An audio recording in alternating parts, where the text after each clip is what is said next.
사도행전 9장 1절부터 9절까지입니다.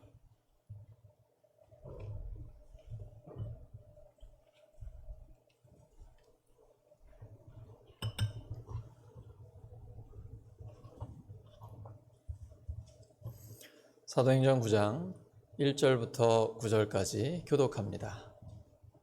1절 제가 먼저 읽습니다. 사울이 주의 제자들에 대하여 여전히 위협과 살기가 등등하여 대제사장에게 가서 다메섹 여러 회당에 가져갈 공문을 청하니 이는 만일 그 도를 따르는 사람을 만나면 남녀를 막론하고 결박하여 예루살렘으로 잡아오려 함이라.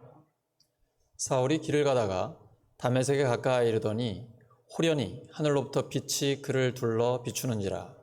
땅에 엎드려져 들음에 소리가 있어 이르시되 사울아 사울아 내가 어찌하여 나를 박해하느냐 하시거늘. 대답하되 주여 누구시니까? 이르시되 나는 내가 박해하는 예수라. 너는 일어나 시내로 들어가라. 내가 행할 것을 내게 이를 자가 있느니라 하시니. 같이 가던 사람들은 소리만 듣고 아무도 보지 못하여 말을 못하고 서 있더라. 사울이 땅에서 일어나 눈은 떴으나 아무것도 보지 못하고 사람의 손에 끌려 다메섹으로 들어가서 함께 읽습니다. 사흘 동안 보지 못하고 먹지도 마시지도 아니하니라. 아멘. 사도행전 9번째 시간 역동적인 삶, 역동적인 삶이라는 제목으로 하나님의 말씀 전하겠습니다. 저는 가난하고 어두운 청소년기와 청년기를 보냈습니다. 이러면 사람들이 안 믿으시더라고요.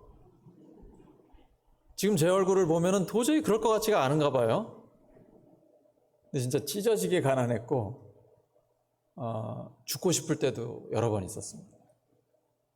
근데 하나님이 저를 찾아오셨어요. 그때부터 인생이 완전히 달라졌습니다.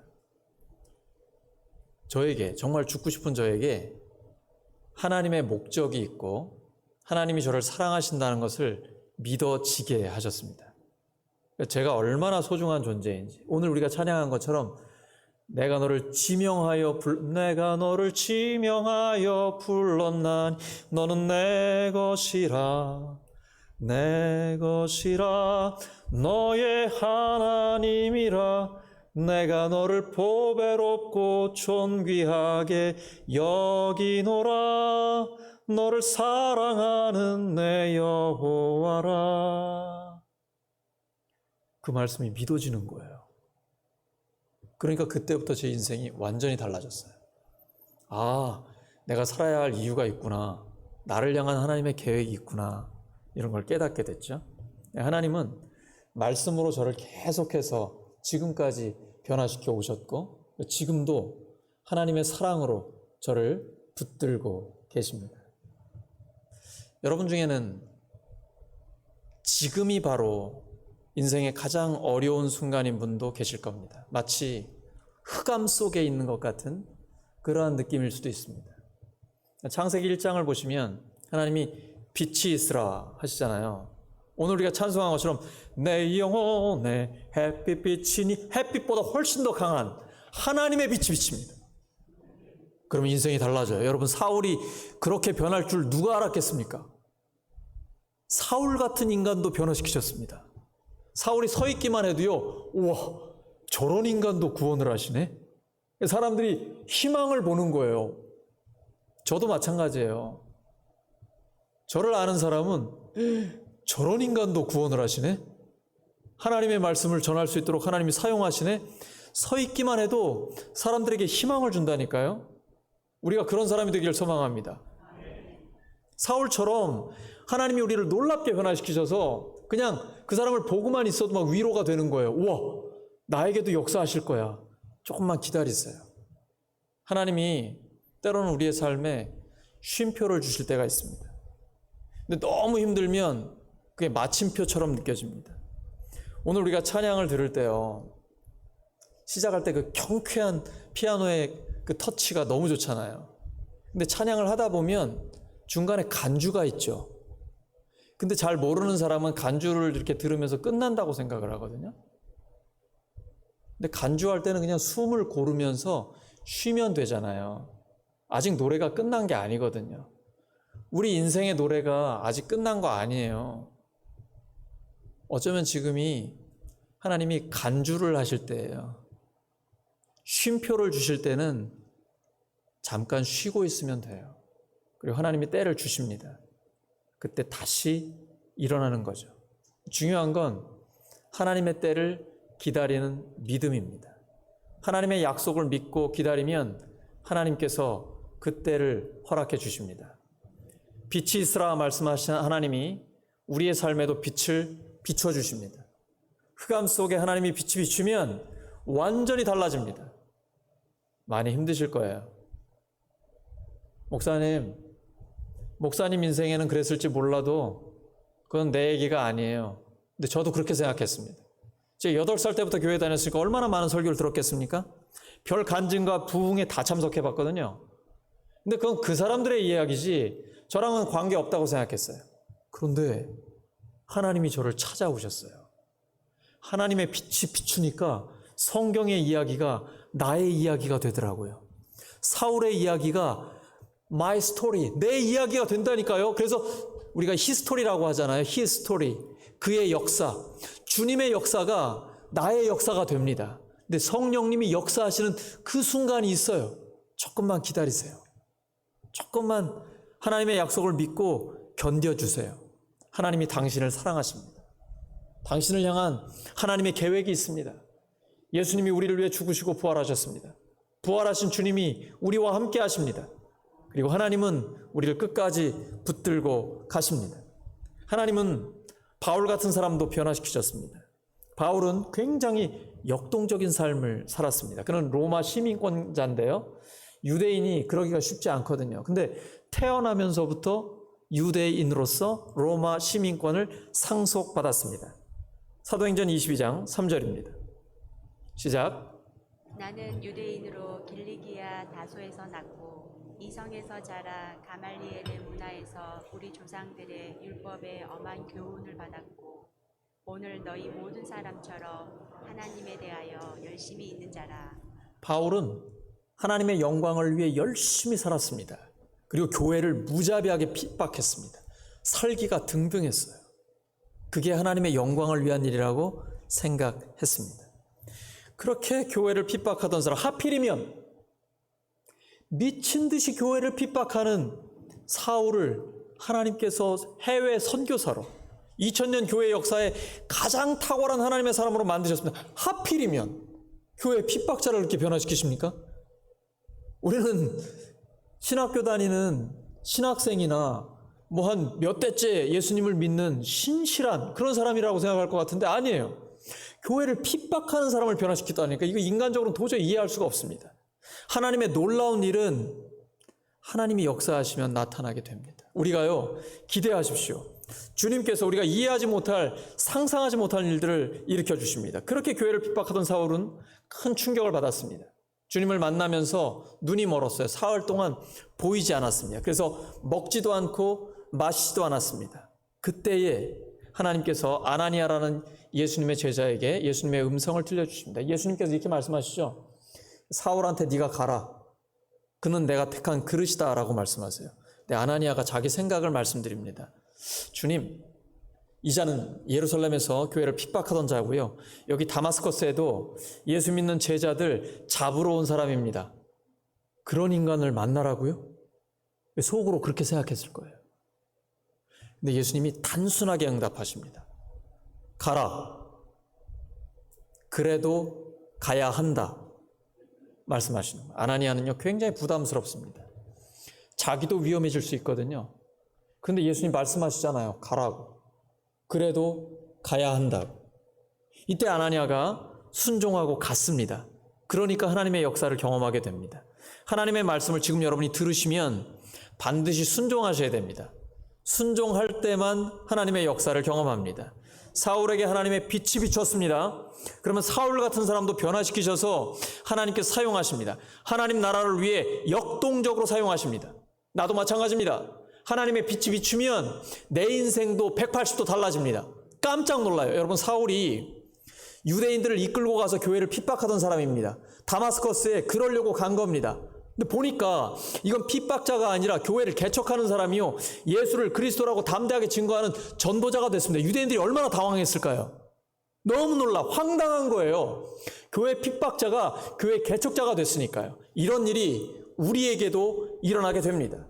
하나님을 믿고 순종하면 그대로 하나님의 역사가 일어나게 됩니다. 하나님의 약속을 붙들고 기도할 때 성령님이 놀랍게 관여하여 주시고 우리의 삶에 역사해 주십니다. 사울은 부활하신 예수님을 만나서 갑자기 추락했습니다. 살기 등등하게 교회를 핍박하러 가던 사람이 빛을 비추자 갑자기 그냥 그 자리에 쓰러지게 됩니다. 그런데 3일 만에 부활하신 주님과 함께 새롭게 태어나게 됩니다. 그때부터 사도행전 1장 8절이 그의 삶을 통해 이루어지게 됩니다. 그래서 사울은 바울로서 이렇게 고백하는 겁니다. 고린도후서 4장 6절입니다. 시작. 어두운 데에 빛이 비치라 말씀하셨던 그 하나님께서 예수 그리스도의 얼굴에 있는 하나님의 영광을 아는 빛을 우리 마음에 비추셨느니라. 예, 성령님이 빛을 비추셔야 그때부터 달라지는 겁니다. 예배 드릴 때 보면 막 예배 오기 싫어가지고 엄마한테 끌려온 아이들이 있거든요. 그런 아이들 보면 누워서 막 자고 있어요. 근데요, 교회에 온 게 기적이에요. 온 것 자체가 너무 감사한 거예요. 안 듣는 것 같아도 다 듣고 있습니다. 그리고 하나님께서 성령의 빛을 그에게 비추는 그날이 옵니다. 고린도전서 15장 8절입니다. 사울이 이렇게 고백해요. 맨 나중에 만삭되지 못하여 난 자 같은 내게도 보이셨느냐. 나 같은 자에게도 주님은 나타나 주셨습니다. 사도행전 9장 15절입니다. 사울이 주님을 선택하신 게 아니에요. 이 사람은 내 이름을 이방인과 임금들과 이스라엘 자손들에게 전하기 위하여 택한 나의 그릇이라. 예수님이 나의 그릇이라고 선택하셨습니다. 그러면 그 그릇은 사용하는 사람 마음입니다. 우리는 하나님의 그릇입니다. 내가 하나님께 쓰임 받는 것이 중요합니다. 다른 사람과 비교하지 마십시오. 뭐 귀한 그릇이다, 천한 그릇이다 이런 거 없습니다. 하나님 앞에 쓰임 받으면 그 자체가 중요한 겁니다. 예수님의 달란트 비유에서 5달란트와 2달란트는 엄청난 차이입니다. 수십억의 차이예요. 그런데 칭찬하실 때는 토시 하나 틀리지 않습니다. 잘하였도다 착하고 충성된 종아, 내가 작은 일에 충성하였으니 내가 큰 일을 너에게 맡기겠다. 주인의 즐거움에 참여할지어다. 한 글자도 틀리지 않습니다. 사람과 비교하지 마십시오. 하나님께 쓰임받는 것 자체가 중요한 것입니다. 내가 예수님을 선택한 게 아니고 예수님이 나를 선택하신 겁니다. 주님 말씀입니다. 요한복음 15장 16절입니다. 시작. 너희가 나를 택한 것이 아니요 내가 너희를 택하여 세웠나니. 지금 이 말씀을 들으면서도 그거는 성경의 이야기지 나와 관계없다 생각할 수 있습니다. 그런데 하나님께서는 이 말씀을 우리의 삶에 실제로 이루어 주십니다. 내가 바로 주님께 선택받은 그 사람이라고 하나님께서 말씀을 통해 우리에게 확인해 주십니다. 그때부터 이 성경의 말씀이 우리의 삶에 실제로 이루어지게 됩니다. 언제 주님께서는 사울을 선택하셨을까요? 갈라디아서 1장 15절입니다. 내 어머니의 태로부터 나를 택정하시고 그의 은혜로 나를 부르시니가. 주님은 사울이 태어나기 전부터 그를 선택하셨습니다.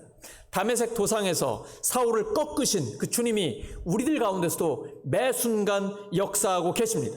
우리가 하나님을 붙들고 있는 게 아니라 하나님께서 우리를 붙잡고 계신 것입니다. 그래서 성경에는 여호와의 열심이 하나님의 역사를 이룬다라고 기록되어 있습니다. 따라하시죠. 여호와의 열심. 여호와의 열심. 신앙생활은 내가 열심히 하는 게 아닙니다. 내가 충성을 다하는 게 아닙니다.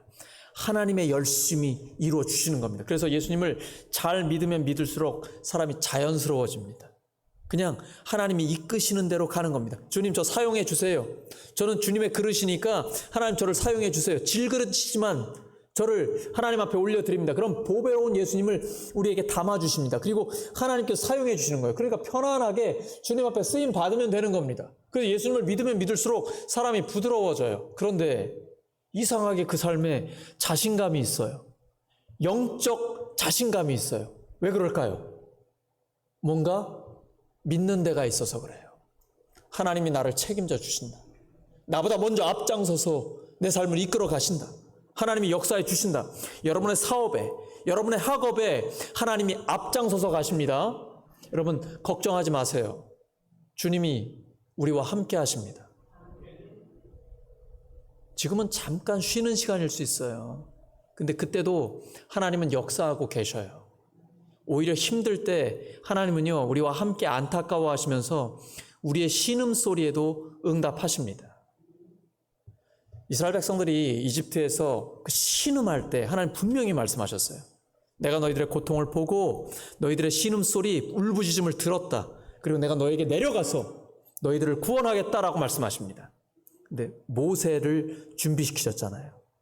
아기 모세를, 나일강에 던져져야 할 운명이었던 그 아기를 3개월 동안이나 아주 은밀한 가운데 키우시고, 그리고 나일강의 그 바구니에다 띄웠더니 공주에게 거기에서 양육받게 하셔서 40년 뒤에 그를 사용하십니다. 하나님의 시간 개념은 우리와 다릅니다. 그가 80세에 하나님께 쓰임받게 되는 것입니다. 근데 우리에게는 좀 빨리 해주세요. 하나님 속히 응답해 주세요. 우리의 솔직한 심정이에요. 근데 하나님의 때에 늦지도 서두르지도 않게 하나님의 때에 하나님께서 역사해 주십니다. 그래서 우리 자신을 드러내는 것은 아무 의미가 없습니다. 왜냐하면 모든 것이 하나님의 은혜이고 하나님의 역사이기 때문입니다. 오직 영광은 하나님만 받으셔야 합니다. 그래서 바울이 이렇게 고백합니다. 디모데전서 1장 14절과 15절입니다. 시작. 우리 주의 은혜가 그리스도 예수 안에 있는 믿음과 사랑과 함께 넘치도록 풍성하였도다. 믿보다 모든 사람이 받을 만한 이 말이여, 그리스도 예수께서 죄인을 구원하시려고 세상에 임하셨다 하였도다. 죄인 중에 내가 괴수니라. 죄인 중에 내가 괴수입니다. 나는 이제 선한데 당신이 괴수야 이러면 곤란해집니다. 이러면 가정도 직장도 우리의 삶의 자리가 굉장히 어려워집니다. 근데 내가 죄인 중에 괴수입니다. 그러면 바울이 이 고백을 할 때가 말년이었는데 예수님을 그렇게 잘 믿은 바울이 점점 더 죄를 많이 지은 겁니까? 아니에요. 예수님을 잘 믿으면 믿을수록 이 고백이 자연스럽게 나옵니다. 하나님, 내가 죄인 중에 괴수입니다. 그렇기 때문에 다른 사람 정죄할 수 없어요. 비판하거나 비난할 수가 없어요. 왜냐하면 내 죄가 가장 크기 때문이죠. 그러면 하나님께서 가정을 변화시켜 주시고 우리의 모든 삶의 자리를 완전히 새롭게 만들어 주십니다. 거기에 하나님 나라를 이루어 주시는 거죠. 근데 본문 2절에 보시면 예수 믿는 사람을 어떻게 표현하고 있습니까? 그 도를 따르는 사람이라고 표현하고 있습니다. 곧 길도자, 그 길을 따르는 사람입니다. 오늘 우리가 찬양한 것처럼 광야에 외치는 소리, 바로 세례 요한이죠. 그가 회개의 길을 선포했습니다. 새로운 삶의 길을 선포했어요. 그리고 예수님이 오셨을 때 때가 찼고 하나님 나라가 가까이 왔으니 회개하고 복음을 믿으라. 바로 예수님이 말씀하셨던 죄 용서의 길, 성령 충만을 받는 그 길입니다. 바로 그 길이 영생의 길이요 하나님의 나라를 상속받는 그 길입니다. 하나님께서 우리에게 말씀하신 그대로 이루어지는 거예요. 요한복음 14장 6절이죠. 예수께서 이르시되 내가 곧 길이요 진리요 생명이니 나로 말미암지 않고는 아버지께로 올 자가 없느니라. 사도행전 2장 38절입니다. 베드로가 이르되 너희가 회개하여 각각 예수 그리스도의 이름으로 세례를 받고 죄 사함을 받으라. 그리하면 성령의 선물을 받으리니. 반드시 회개해야 합니다. 다시 한번 보십시오. 사도행전 2장 38절입니다. 시작. 베드로가 이르되 너희가 회개하여 각각 예수 그리스도의 이름으로 세례를 받고 죄 사함을 받으라. 그리하면 성령의 선물을 받으리니. 여러분 예수님 믿을 때 성령 받으셨습니까? 반드시 회개해야 됩니다. 우리가 예배 시간에 회개를 하는 이유가 여기에 있습니다. 주님, 제가 죄인 중에 괴수입니다. 내가 뭐라고 저를 위하여 예수님이 죽어주셨습니까? 근데 이게 내가 죽어야만 예수님이 역사하시거든요. 근데 이 회개하면 하나님은 반드시 우리를 깨끗하게 하시고 의롭다고 인정해 주십니다. 그러면 성령님이 임하십니다. 그때부터 새로운 삶이 살게 됩니다. 그래서 바울처럼 고백하는 거죠. 갈라디아서 2장 20절이죠. 내가 그리스도와 함께 십자가에 못 박혔나니 그런즉 이제는 내가 사는 것이 아니오 오직 내 안에 그리스도께서 사시는 것이라. 근데 자꾸 내가 올라와요. 그러면 눈빛이 날카로워져요. 그리고 인상을 써요. 화를 내요. 사람들에게 상처를 주게 됩니다. 가시돋친 말이 나와서 사람에게 깊은 상처를 주게 됩니다. 내가 죽어야만 예수님이 역사하십니다. 내가 죽어야만 성령의 열매가 맺혀집니다. 내가 죽으면 성령의 열매가 실제로 맺혀요.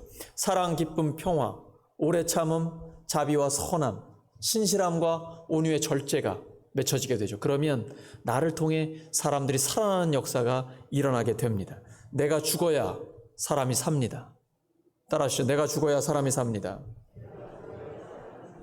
옆 사람 축복해 주시기 바랍니다. 당신이 죽어야 사람이 삽니다.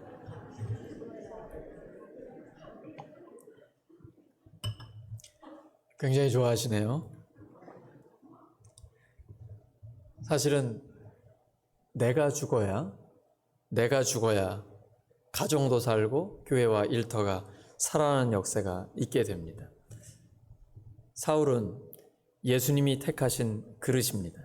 그가 주님을 만나서 자아가 죽었을 때 하나님 사용하셨습니다. 처음부터 죽은 거 아닙니다. 성경을 보시면 예수님을 처음 만났던 바울은요, 베드로도 책망합니다. 예수님의 수제자 아닙니까? 교회 지도자였어요. 그런데 당신 왜 이렇게 위선을 행하냐고, 외식하냐고, 그러면서 베드로고 뭐고 없어요. 나 사도들이고 뭐고 나 눈치 볼 거 없다. 왜냐면 나도 주님을 만났다. 이렇게 됐거든요. 근데 시간이 흐르면 흐를수록 점점 더 겸손해집니다. 이게 예수님을 믿는 사람의 정상적인 발전된 모습입니다. 벼는 익을수록 제가 농촌에 있어 보니까 고개를 숙이더라고요. 그러니까 예수님을 잘 믿으면 믿을수록 점점 더 내가 죄인이라고, 내가 죽는 역사가 있게 됩니다. 그러면요, 하나님이 놀라운 살아나는 역사를 일으켜 주십니다. 그래서 하나님께서 사울을 통해 세계 선교를 일으켜 주셨던 것입니다. 하나님께서 우리도 그렇게 사용해 줄 줄로 믿습니다. 근데 사울이 예수님 믿고 좋은 일만 있었느냐? 아닙니다. 그를 죽이려는 자들이 밤낮으로 성문을 지키고 있었습니다. 그가 교회를 핍박하던 자에서 갑자기 핍박을 받는 자가 됐습니다. 이러한 놀라운 변화의 역사가 일어났어요. 사실 이건 우리가 좋은 일은 아니잖아요. 근데 핍박받을 때 제자들은 오히려 기뻐했습니다. 예수님 말씀하셨습니다. 의를 위하여 핍박을 받는 자가 복이 있다고 하셨어요. 내가 바로 그런 복 있는 자라고, 도저히 세상이 감당할 수 없는 사람들이에요. 그래서 성경에는 예수님의 제자들이 세상을 뒤집어 엎었다 그랬어요. upside down이라고 얘기했어요. 왜냐하면 예수님의 복이 그들에게 임하자 세상이 감당할 수가 없었던 것입니다. 갈라디아서 1장 17절에서 19절입니다. 시작. 또 나보다 먼저 사도된 자들을 만나려고 예루살렘으로 가지 아니하고 아라비아로 갔다가 다시 다메섹으로 돌아갔노라. 그 후 3년 만에 내가 게바를 방문하려고 예루살렘에 올라가서 그와 함께 15일을 머무는 동안 주의 형제 야고보 외에 다른 사도들을 보지 못하였노라. 사울이 갑자기 3년 동안 아라비아로 갑니다. 나바테아 왕국인데요. 거기에 대한 구체적인 내용이 없어요. 뭐 했을까요? 사울은 구약 성경의 전문가입니다. 달달달달 외울 정도로 그러니까 천재입니다. 그런데 그가 갑자기 예수님을 만났어요. 너무나 큰 충격을 받았습니다. 그리고 그렇게 구약에 예언되고 기다렸던 메시아가 정말 예수님인지 성경을 통해 확인했을 거예요. 그리고 하나님과 독대하는 시간을 가졌을 겁니다. 이게 바로 예수님의 삶이었거든요. 예수님은 광야에서 혼자 하나님과 대화하는 시간을 가졌습니다. 우리는 하나님과 독대하는 시간이 반드시 필요합니다. 그때 하나님이 우리에게 말씀하십니다. 어떤 때는 일터에서 진짜 진상인 고객을 만날 때도 있잖아요. 그때도 하나님 앞에 진실하게 기도하는 거야. 하나님 어떻게 해야 돼요? 야, 너도 그랬어. 내가 너도 변화시켰잖아. 그래도 그 사람도 따뜻하게 대해야 된다. 우리가 학교와 일터와 삶의 자리에서요, 진솔하게 하나님 앞에 기도하면 하나님이 음성 들려주십니다. 그래도 가야 한다. 그런 사람도 사랑으로 대해야 한다. 이렇게 말씀해 주시면요, 순종하게 돼요. 근데 순종하면 하나님의 역사가 일어납니다. 우리의 삶에서 실제로 하나님 앞에 조용히 독대하는 시간이 필요합니다. 저는 이 시간에 새벽에 3시간 있는 거예요. 여러분은 여러분만의 시간이 있어야 돼요. 여러분만의 장소가 있어야 됩니다.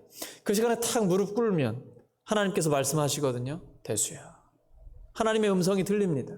그때에 그 음성 붙들고 살아가는 거예요. 그리고 내가 일하는 게 아니라 주님이 역사하시는 거예요. 우리의 모든 사업장과 삶의 자리에서 하나님의 역사를 경험하시기 바랍니다.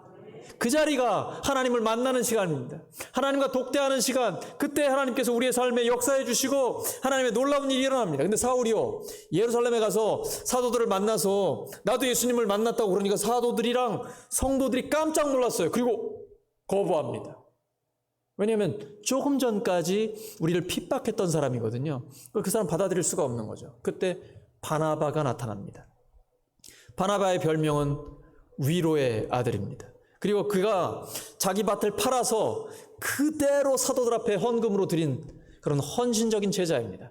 그러니까 초대교회 성도들은 바나바를 신뢰했습니다. 바나바가 사울을 보증해 준 겁니다. 이 사람 진짜 예수님 만났고 예수님이 그리스도라고 담대하게 전파하는 전도자가 됐다라고 추천을 해줬습니다. 그러면 믿을 만하다라고 받아주게 되는 것이죠. 우리가 바나바 같은 사람이 되기를 소망합니다. 바나바는 사람들을 연결시켜주는 사람입니다. 근데 간혹 보면 반대의 삶을 사는 사람이 있어요. 사람 없을 때 험담을 하고 이간질을 해서 관계를 끊는 사람이 있습니다. 이건 예수님의 제자의 삶의 자세가 아니에요. 우리는 바나바처럼 그 사람을 보증하고 추천해줘서 연결시켜주는 사람이 되기를 소망합니다. 그래서 하나님과 연결시켜주고 사람들과 연결시켜주는 그 사람이 바로 우리가 되기를 소망합니다. 따라하시죠. 연결시켜주는 사람, 연결시키는 사람. 그래서 사울이 초대교회에 쓰임받을 수 있었던 것입니다. 사울이 바나바의 보증을 통해 안심하고 받아들여질 수 있었던 것입니다. 그리고 나서 사울이 헬라파 유대인들과 논쟁을 합니다. 이게 스데반 죽기 직전하고 아주 비슷해요. 스데반도 헬라파 유대인들과 논쟁을 하다가 그들에게 돌에 맞아 죽었잖아요. 근데 사울은 훨씬 더 심각했습니다. 왜냐하면 배신자거든요. 얼마 전까지만 해도 앞장서서 교회를 핍박했었는데 이제는 180도 달라져서 교회의 개척자가 된 거예요. 그러니까 사울을 따르던 유대인들이 분노해가지고 그를 죽이려고 합니다. 어떻게든 사울을 죽이겠다라고 매우 심각하게 이를 갈고 있는 상황이었습니다. 그래서 예루살렘에 머물지 못하고 그의 고향인 다소로 떠나게 됩니다. 이것은 개인적으로는 위기입니다. 예루살렘에 있는 사도들과 하나가 되지 못하고 거기에서 떨어져 나갔기 때문이죠. 하지만 그 위기가 기회가 되었습니다. 이제 사도 바울로서 세계 선교에 쓰임받는 기회가 된 것입니다. 그죠? 오늘날의 터키 지역에 가서 터키와 그리스, 로마까지 이르러 그가 예수 그리스도의 죽으심과 부활의 복음을 전하는데 쓰임받을 수 있었던 것입니다. 예루살렘에 머무는 복음이 아니라 영적인 필요가 있는 곳에 찾아가는 역동적인 복음이 되었던 것입니다. 제가 전화를 받을 때 가장 반가운 전화가 뭘까요? 목사님, 새 가족이 있어요. 신방 가셔야 돼요. 이 전화가 제일 반가운 전화입니다. 여러분, 제가 울산 성결교회에 왔습니다. 하나님께서 우리 교회에 왜 보내셨을까요? 기존 신자들 관리 잘하라고요? 저는요, 우리 교회 지금 예배당에 1000명이 예배드리는 걸 꿈꾸고 있어요. 근데요, 다른 교회에 있는 분들이 우리 교회에 이동해서 1000명 채우는 건 의미가 없습니다. 왜냐하면 하나님 나라 전체로 보면 그건 성장이 아니에요. 위치 이동이에요. 우리 이제 군대에서 야, 내 팬티 어디 갔어? 누군가 가져갔어요. 이거 전문 용어로 위치 이동이라고 하거든요. 다 보급받은 거니까. 근데 하나님 나라에서는 다른 교회에 있다 우리 교회에 오는 건 그건 의미가 없는 거예요.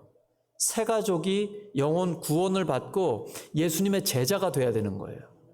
저는 그거를 위해서 여기 온 겁니다. 하나님께서 우리 교회에 저를 보내신 목적은 기존 신자 관리 잘해라 이게 아니라 기존 신자들과 동역을 해서 새로운 영혼을 구원하는 게 이게 하나님이 저를 여기에 보내신 목적이에요. 우리가 함께 그 일을 위해서 뛰는 것입니다. 기도하면서. 그러니까 제일 반가운 게 새 가족, 새 자만 딱 들어도 너무 좋은 거예요. 하나님께서 역사하시거든요. 사도행전 9장 31절입니다. 시작. 그리하여 온 유대와 갈릴리와 사마리아 교회가 평안하여 든든히 서가고 주를 경외함과 성령의 위로로 진행하여 수가 더 많아집니다. 그리하여 이게 언제냐면 가장 잔인한 핍박자였던 사울이 예수 그리스도의 강력한 증인이 됐을 때, 그때부터 교회가 평안해지기 시작합니다. 사실은 그 핍박을 피해서 모두 다 도망갔는데 끝났다라고 생각했거든요. 아니에요. 하나님이 직접 일하십니다. 그러니까 교회가 점점 더 성장해 가는 겁니다. 어제 이제 스승님한테 전화를 드려가지고 스승의 날이라 인사를 드렸습니다. 그랬더니 얼마나 어려워하죠. 너무 바빠가지고 굉장히 힘들어요. 근데 새가족 양육하느라고 힘들어요. 그때 깜짝 놀라시는 거예요. 코로나에 새가족이 있다고? 그래서 제가 전혀 놀라지 않은 목소리로 한 67명 돼요. 그랬더니 더 놀라시더라고. 사실 지금 굉장히 어려워요. 새가족이 문제가 아니라 헌가족도 못 나오는 때거든요. 근데 하나님이 역사하시면 됩니다. 그럼 교회만 되는 거 아니에요. 교회가 잘 된다는 건 교회 성도들이 잘 된다는 거예요. 여러분의 삶의 자리에 하나님이 친히 역사하십니다. 성령의 역사는 교회만 잘 되는 것이 아니라 교회 모든 성도들이 잘 되는 거예요. 하나님 우리를 사랑하세요. 우리가 잘 되기를 원하십니다. 하나님의 놀라운 역사가 여러분의 삶에 있기를 예수 그리스도 이름으로 축원합니다. 마태복음 28장 18절에서 20절입니다. 시작. 예수께서 나와 말씀하여 이르시되 하늘과 땅의 모든 권세를 내게 주셨으니 그러므로 너희는 가서 모든 민족을 제자로 삼아 아버지와 아들과 성령의 이름으로 세례를 베풀고 내가 너희에게 분부한 모든 것을 가르쳐 지키게 하라. 볼지어다 내가 세상 끝날까지 너희와 항상 함께 있으리라 하시니라. 아멘. 이 사명을 우리가 감당해야 되는데요. 우리가 어떻게 해요? 그래서 마지막에 약속을 주신 거죠. 세상 끝날까지 너희와 항상 함께 있으리라. 이 약속 붙들고 우리가 끝까지 가는 겁니다. 주님은 약속하시면 반드시 지키십니다. 지금 코로나19 때문에 국민적으로 우리 교회적으로도 많이 힘들어요. 하지만 이때가 오히려 우리의 믿음이 깨끗해지고 커지고 든든해질 수 있는 좋은 기회입니다. 마치 오늘 성경에서 박해를 통해 교회가 성장한 것처럼 우리가 코로나19라는 어려움을 통해서 개인적인 그리고 가정적인 우리의 사업과 모든 삶의 자리와 교회가 점점 더 튼튼하게 성장할 줄로 믿습니다. 하나님께서는 위기를 통해 놀라운 하나님의 역사를 이루어 주십니다. 바로 우리 교회가 사도행전이 계속되는 교회입니다. 사도행전이 계속되는 교회입니다. 말씀 정리합니다. 하나님은 하나님이 정하신 때에 사울에게 예수 그리스도를 계시하셨습니다. 그리고 사울은 자신의 뛰어난 재능과 모든 것을 세계 선교에 쏟아 부었습니다. 비록 사울이 다른 사도들보다 늦게 출발했지만 하나님 앞에 가장 탁월한 사람으로 쓰임 받았습니다. 고린도전서 15장 10절입니다. 시작. 내가 모든 사도보다 더 많이 수고하였으나 내가 한 것이 아니요 오직 나와 함께 하신 하나님의 은혜로, 오직 하나님의 은혜입니다. 하나님의 은혜로 교회 핍박자가 교회의 개척자로 놀랍게 변화가 되었습니다. 그러한 변화의 역사는 우리의 삶에도 일어납니다. 우리 모두 바울처럼 하나님 나라를 위해 역동적인 삶을 살기를 예수 그리스도의 이름으로 축원합니다. 함께 결단에 기도합니다. 하나님 아버지 감사합니다. 사울 같은 인간도 주님의 빛을 비추어 주셔서 탁월한 선교사로 사용하여 주셨습니다. 하나님, 저희들에게도 주님의 빛을 비추어 주시옵소서. 그래서 성경의 이야기가 나의 이야기가 되게 하여 주시옵소서. 성경대로 믿고 성경대로 순종하고 성경대로 기도하며 성경대로 살아갈 때에 그 성경이 저희들의 삶에 이루어지는 역사 주님 이루어 주시옵소서. 그래서 바울처럼 하나님 나라를 위해 역동적인 삶을 살게 하여 주시옵소서. 예수 그리스도의 이름으로 기도드립니다.